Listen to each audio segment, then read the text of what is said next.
जमात बनाई, दारुसलाम कायम किया, मरकज बनाया, किस लिए कि मजलूमों की खिदमत की जाए। आप जाके देखो आज दारुसलाम, जाके देखो भाई वहां की कैफियत क्या है।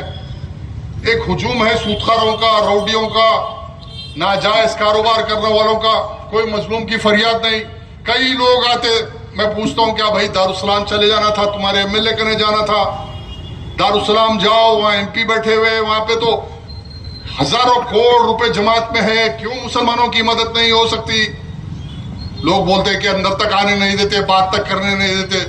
वहां तो बाउंसरा ठहरे हुए, पहलवाना ठहरे हुए। कोई गरीब बुरखा पोश फट्टा बुरखा पहन कर जाती तो उसकी इज्जत नहीं होती। मेरे भाई दारुसलाम में अभी भी शहूर में आओ। ये वो माँ बहना है तुमको दिल्ली के पार्लियामेंट में बिठाती।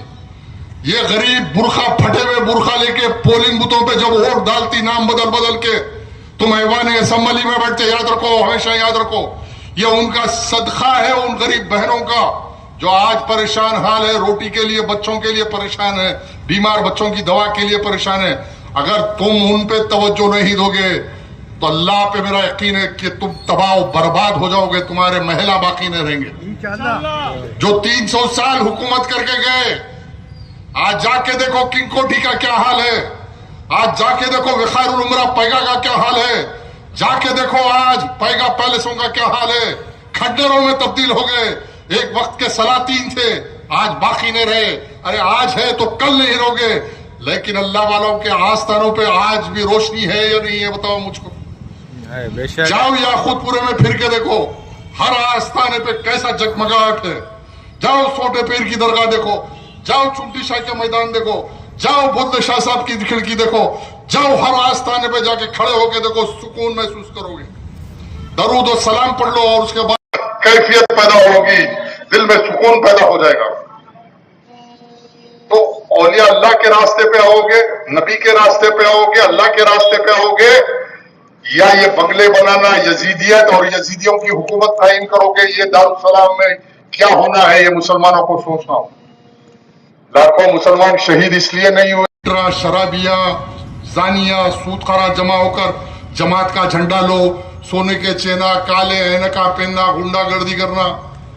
अरे वाह वाह, क्या हालात है भाई।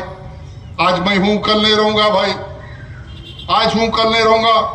लेकिन ये हालात को बदलना तो मुस्लिम माशरे का काम। इलेक्शन आते एक धंधा शुरू होता 4 महीने पहले से हर गली में। अब बेरोजगारी तो है साहब, बड़ा मसला है। अब बेरोजगारों को पैसे देके झंडे देना, जलसे करना, नारे मारना, फूल के हार पहनना। पार्लियामेंट इलेक्शन आया, तहरीक लड़ सकती थी इलेक्शन, याद रखो। तहरीक लड़ती तो कम से कम 1.5 लाख 2 लाख वोट तहरीक करीब लेती। लेकिन हालात ऐसे हैं हिंदुस्तान के मुसलमानों में इंतशार पैदा ना हो।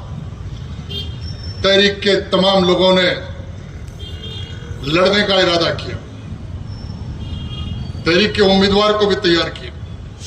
लेकिन मेरा दिल बोल रहा था कि हम किसी एतबार से काफिरों को रास्ता, बीजेपी तो जीत नहीं सकती, लेकिन हम थोड़ी भी गुंजाइश छोड़ना नहीं चाहते। ये लड़ाई बाद में लड़ लेंगे, अब तो खामोशी इख्तियार करना है। इसलिए कि अल्लाह के हबीब ने फरमाया कि जब हालात समझने नहीं आए तो सुकूत इख्तियार कर लो, खामोशी इख्तियार करो। और खामोशी बहुत बड़ी हिकमत होती है। खामोशी इख्तियार किए। इंशाअल्लाह बल्दिया के इलेक्शन है, काबिल तरीन नौजवानों को तहरीक मुंतखब करेगी। ये नहीं देखेगी कि उसके पास दौलत है या नहीं है। आज माशरे की हालात कुछ ऐसी है भाई, मुसलमान शरीफ है, ईमानदार है, तफा परहेजगार, ये नहीं देखा जा रहा। ये देखा जा रहा है कि वो उसके ने दौलत है, उसका रुतबा क्या है, उसकी ताकत क्या है। और शादी ब्याह का मसला एक समाजी गुफ्तगू, इसलिए कि समाज पे भी गुफ्तगू होना चाहिए ना। आज रिश्ता देखते हैं तो ये देखते हैं कि अमीर घर की बच्ची करेंगे,